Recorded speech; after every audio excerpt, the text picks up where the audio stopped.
ምን እንደማወራ አላቅም። እውነት ለመናገር የተፈጠረብንና የሆነብን ብዙ ነው። ከያቅጣጫው መከራ በስቶብናል። በረሃቡ፣ በጥሙ፣ በጦርነቱ ከሀገር ውጭ ያሉ ወገኖቻችን፣ በተለያየ ዓለም ኑሯቸውን ለማሸነፍ የተሰደዱ ወገኖቻችን፣ በሀገራቸው ውስጥ ያሉ ወገኖቻችን ያለቁ ነው። ሃይማኖት ተኮር የሆነ ጭፍጨፋ የተለመደ ሆኗል። ምርጫ የሚባል ፌስ ከመጣ በኋላ ዛሬም ንጹሃን የኦርቶዶክስ እምነት ተከታይ የሆኑ ወገኖቻችንን በአደባባይ ጨፍጭፈው ገለዋል። እኔ እንደ ሃይማኖት የማንንም ሃይማኖት መናገር አልችልም። ሃይማኖት የግል ነው፣ ሀገር የጋራ ነው። እየተነሳ ግን አላሁ አክበር እያለ የሚያርድህ ከሆነ የአራጁ ወገን የሆኑ ሰዎች ይሄ ነገር ትክክል አይደለም ብለው መናገር መቻል አለባቸው። ስለዚህ ሙስሊም ወንድሞቻችንና ሙስሊም እህቶቻችን በተለያየ ዓለም ላይ ያላችሁ ይህን ነገር ከኛ በበለጠ እንድታወግዙ ጥሬን አስተላልፋለሁ። እውነት ለመናገር ምክንያቱም ማንንም ነክቶ ማንንም እየዘነጠ ማንንም እየሞተ ማንንም እየለቀሰ አይቀጥልም። የኢትዮጵያ ኦርቶዶክስ እምነት ሃይማኖት ተከታይ ሆኜ ስለ ሃይማኖት የመሞትና መታረድ፣ ስለ ሃይማኖት የመቃጠል፣ ስለ ሃይማኖት የመንገብገብ ለኔ ክብር አክሊል ያጎናጽፈኛል። ይህ ማለት ግን እየተመለከትኩና እያየሁ ንጹሃን ሲጨፈጨፉ ንጹሃን ሲተረዱ ዝም ብዬ አብሬ ታረዳለሁ ማለት አይደለም። አትሊስት እምሞትለት ዓላማ አለኝ። የገደላችሁና የጨፈጨፋችሁ ያላችሁን ሰዎች ከውጭ ያላችሁ ሳይሆኑ የኔ ግን የውስጥ ጠላቶች ስላሉን ነው። ባለቤቱን ካልናቁ አጥሩን አይነቀንቁ ይባላል። በሃይማኖት አባትነት ደረጃ በሃይማኖት ውስጥ የተሰገሰጋችሁ የገዳይ ስርዓትና የገዳይ አስገዳይ ጋሻ ጃግሬዎች፣ የሃይማኖት ትርጉሙን ያልተረዳችሁ ለሆዳችሁ የምትኖሩ ሆዳዳሪዎች በሃይማኖት ስለተሰገሰጋችሁ ነው። በዚህ በኢትዮጵያ ኦርቶዶክስ ቤተክርስቲያን ክብርና ዝና ወስደው እኔ ዲያቆን የሚለው ማዕረግ እስከዛሬ እንዴት መቀጠሉ ይገርመኛል። ዲያቆን ዳንኤል ክብረት ለምሳሌ ቁጭ ብሎ የኢትዮጵያ ቤተክርስቲያንን የስርዓቱ አገልጋይ ማገልገል መብቱ ነው። ግን የኢትዮጵያ ኦርቶዶክስ ቤተክርስቲያን ንጹሃን በዝቋላ ኦሮሚያ ክልል ላይ በተለያየ አካባቢ ላይ ያሁሉ ጭፍጨፋ ያሁሉ ድርጊት ሲፈጸም ስለ ሃይማኖቱ አንድም ቀን አልተናገረም። በሚሞቱትና በሚጨፈጨፉት ጭራሽ ሲቀልድና ሲያሾፍ ነው ያየሁት። እኔ በጣም መልስ እንድትሰጡኝ የምፈልገው አላፍ ዝማሬ ብላችሁ አደባባይ ላይ የኢትዮጵያ ኦርቶዶክስ ቤተክርስቲያን አማኞች ሃይማኖታቸውን ብቻ መሰረት ተደርጎ ተገለዋል፣ ተጨፍጭፈዋል። ስለ ሃይማኖታችን እየተጨፈጨፍን ነው፣ እየተገደልን ነው። የዓለም ከእግዚአብሔር በታች የዓለም ሕዝብ ይወቅልን። የዓለም መንግስታት ኃያላን ሀገራት ቢያንስ ስለ ሃይማኖታችን ትክክል አይደለም ብለው እንዲናገሩ ቆመው እንዲያዩን እንዲረዱን እናድርግ ተብሎ በተነሳ ቀስቀሳ ላይ ያንን አንተባበርም በማለት አይተባበሩ አልመተባበር አይደለም። ዲያቆን ሄኖክ ኃይሌ የሚያዘጋጀው የአእላፍ ዝማሬ በየቤተ ክርስቲያኑና መስቀል አደባባይ ላይ ነጭ አልብሶ በኢትዮጵያ ኦርቶዶክስ ቤተ ክርስቲያን በሚጨፈጨፉ እኔ አስታውሳለሁ። እኔ እንኳን አይደለም እሱ አስር ያለ የዲያቆን ወይም ደግሞ የካህን ሚስት በአደባባይ ወጥታ ለቅዱስ ሲኖዶስ አባላት አባቶች ባለቤቴ ካህን ነው፣ ካህን ተጨፍጭፎና ተገሎ የህሊና ጸሎት እንኳን አላደረጋችሁም ብላ ስትናገር የቅዱስ ሲኖዶስ አባላት አባቶቻችን እንባቸውን አፍሰው ሲያዩ ሰምቻለሁ። ከአዲስ አበባ ውጭ ወጣ ብለን መሄድ አንችልም፣ ቤተ ክርስቲያን ችግር ውስጥ ነች፣ ቤተ ክርስቲያን ያላት መከራ ብዙ ነው፣ ቤተ ክርስቲያን በአውሬዎች ተከባለች ብለው በርከት ያሉ አባቶች ሲናገሩ አይቻለሁ። ዲያቆን ሄኖክ ኃይሌ የምትባል የዳንኤል ክብረት ጭራ መስቀል አደባባይ ላይ ይሄንን ነጭ አልብሰ አታስወጣ። እሺ ነጭ አልብሰ አውጣ። የህሊና ጸሎት ለሞቱት እንኳን አድርግ ብለን ስንናገር ባልሰማ ነጭ ለብሳችሁ ወጣችሁ እንኳን ደስ ያላችሁ። ለናንተ እንኳን ደስ ያላችሁ፣ እንኳን ደስ ያላችሁ። እናንተ እናዝናለን አዝኛለሁ ብትሉን ይገርመኛል።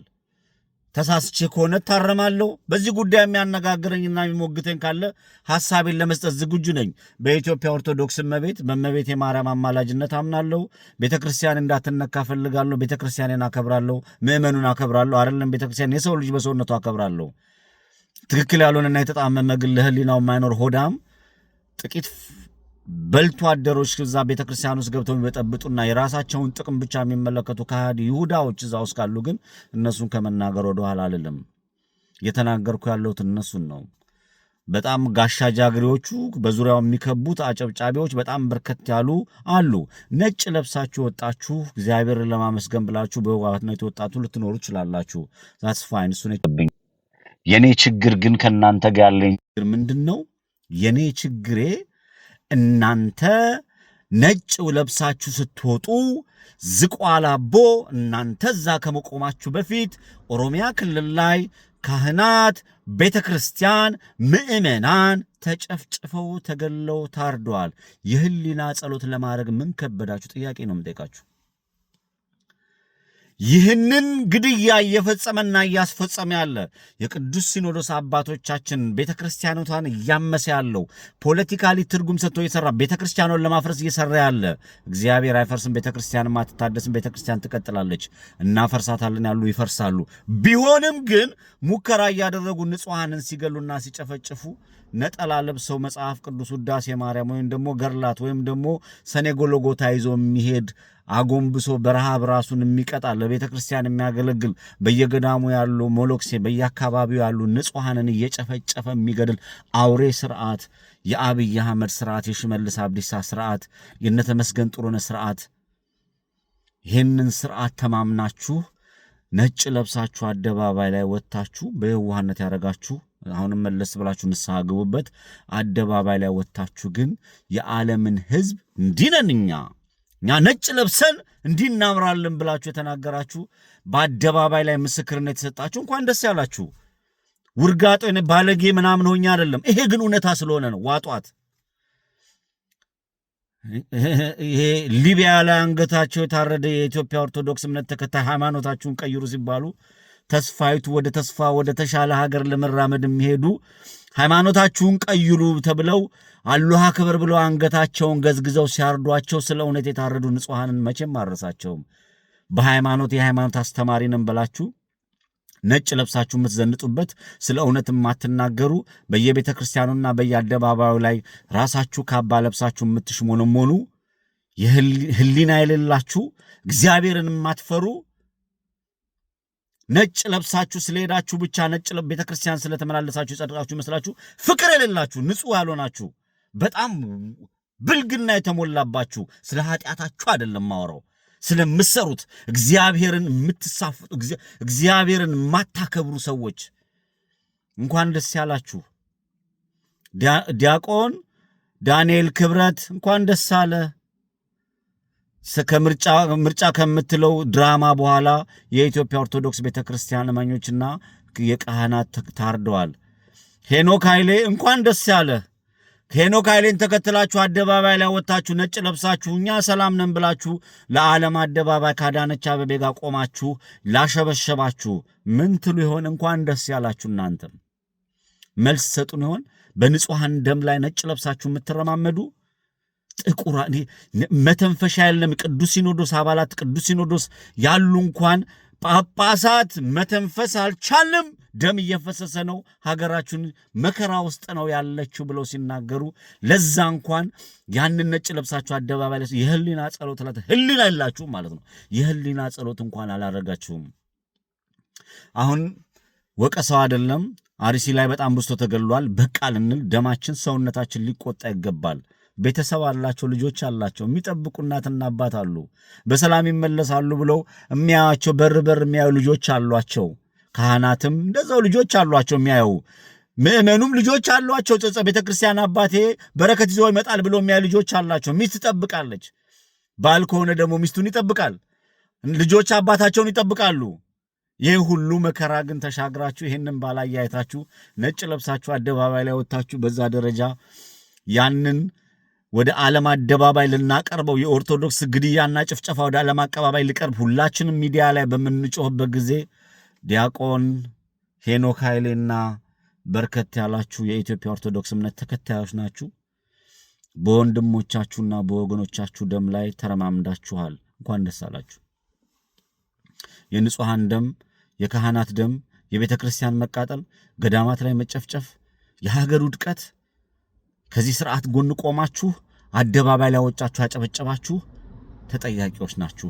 ህሊናችሁን መለስ አድርጋችሁ ለምትጠየቀው ጥያቄ መልስ ለመስጠት ዝግጁ ነኝ።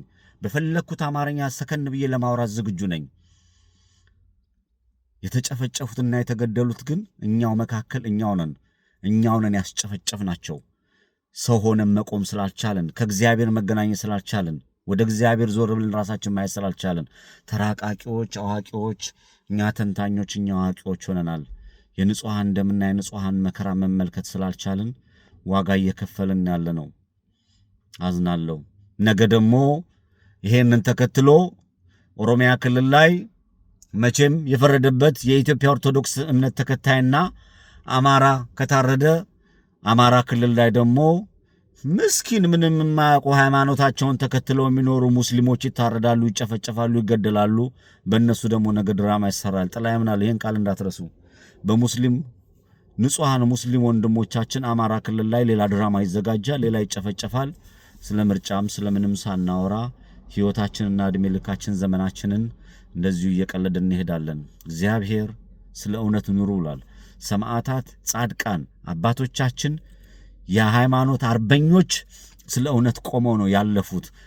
ከቻላችሁ ልክ እንደ አቡነ ጴጥሮስ ሁኑ ብሎ የተናገረውን ቃል ሁሌም አስቡ። አቡነ ጴጥሮስ እንኳን ምድሪቱ እንኳን ሰማዩ እንኳን ህዝቡ ምድሪቱ አትገዛለ ብለው ገዝተው ሄደዋል። ስለ እውነት ራሳችንን አሳልፈን እንስጥ፣ ሃይማኖታችንን ጠብቅ። በአሩሲ ወደቃችሁ፣ በዝቋላ ወደቃችሁ፣ በሻሸመኔ ወደቃችሁ፣ በተለያየ ገዳማት ውስጥ በአማራ ክልል በሁሉም በኢትዮጵያ ውስጥ የኢትዮጵያ ኦርቶዶክስ ቤተክርስቲያን አማኞች ናችሁ ታርዳችሁ ወደቃችሁ በሙሉ ሐዘኔ ከባድ ነው። አዝናለሁ። ይህ ጭፍጨፋ፣ ይህ ግድያ፣ ይህ መከራ እንዲቆም ከምንም በፊት ልዑል እግዚአብሔር ፊቱን እንዲያዞርልን እመቤታችን እንድታማልድን እንጸልያለሁ፣ ለምናለሁ።